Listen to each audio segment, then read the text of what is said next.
With the stadiums this year, we've really tried to address authenticity with a kind of focus on the crowds. We've got 25 different types of fans from around the world. So for instance, an English crowd will use scarves, whereas a French crowd will use flags. Some countries they might boo, in other countries they might whistle, in other places they can be extremely hostile. We have crowds that depends on the country where those teams are from. So it's not the same a crowd in England than a crowd in Argentina.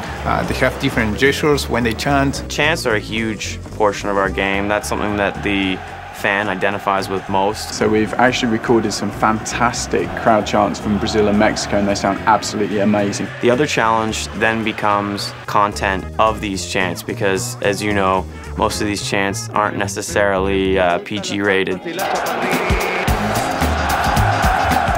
We've also introduced a number of new stadia as well. To give the game more of a regionalised feel, like you feel like you're playing in Mexico versus Spain versus France. Some of those smaller stadiums, we have a lot of leagues in FIFA, but we only have really big stadiums.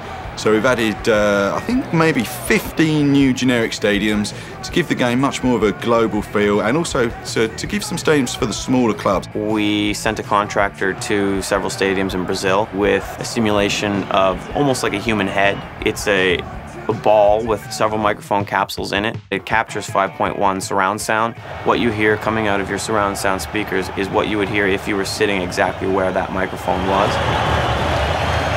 One of the challenges and actually one of the great successes in FIFA through the years has been the music selection. We also try to make sure that the tracks that we get in the game are breaking at the same time as the game coming out, so it's very fresh. Not only do we have to record new features, new names, new teams, new leagues, we also have to make sure that we re-record all of the high traffic areas for our play-by-play commentary. He's broken free. Well, no chance that he would have got away with that. He's offside by a mile. We've also looked at the commentary anticipation. So if you're making a run into the area and it's really exciting, not only does the crowd react, but the commentary is going to be much more exciting and intense too.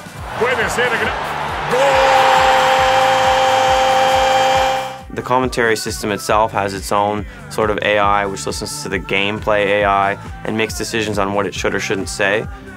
This year we've decided to focus on what we call anticipation. You'll hear the play-by-play commentators get more and more exciting. Their comments will get shorter, and hopefully this gets you more on the edge of your seat and leads to either a letdown with a miss. Oh, he's missed it, Andy, and that's it. It's all over. Or a big payoff with a goal. Can he get away from them? Goal for Manchester United. We've got some really cool downloads as well for audio this year. We're going to be releasing additional audio packs for commentary. So if you fancy listening to what the Spanish commentary sounds like in England, you'll be able to download it. If you get fed up with the two people you've got in English, you'll be able to download 2 more. Got away from them, he's through on goal. It's there! Oh! As far as the art goes, I would say that I just think it's a better visual package than we've ever delivered before for FIFA. Hopefully you'll notice that the front end colours have changed to the colours of your favourite team. After all, football's all about the fans. I'm an Arsenal fan, I want you to see that red and white from, I want you to be able to walk past my TV and know who I support. To make the game a little more authentic, we've added in the overcast lighting condition to many of the environments, just to please all our users in the UK. It's not all perfectly beautiful sunny days and sunny dusks. And then in a couple of environments, it might start snowing if you're lucky, but it's only a couple, and I'm not going to tell you where they are, so you've got to go and find them yourself. I'm constantly amazed at what people can come up with year in, year out. This year we were able to revisit the player shaders. Some very smart people did some very smart tweaking on those shaders and allowed our lighters to just get a little bit more definition and make the players look more realistic than ever before. So for instance, if you look at Ribéry, French superstar, obviously, and you can see his scars on his face, like very detailed. You see Benzema, and actually in his hair, he has very specific haircuts, and you can actually get that level of detail in our game. I think FIFA 09 is probably like the biggest game we've put out so far with regards to content. I think there's about 122 different environments you can go into. That includes the different times of day, sunny, overcast. You combine that with the fact that we've revisited the crowd and tried to make them react appropriately to the game, to cheer when they should be cheering, to sit down and be quiet when they shouldn't be cheering, when they're disappointed. That with the audio all rolled in together with different overlays for different territories, hopefully all combines to give you a real regionalised, authentic feel for FIFA 09 that makes you really feel like you're playing in different areas of particularly Europe, but hopefully the world. How do I play FIFA? Poorly.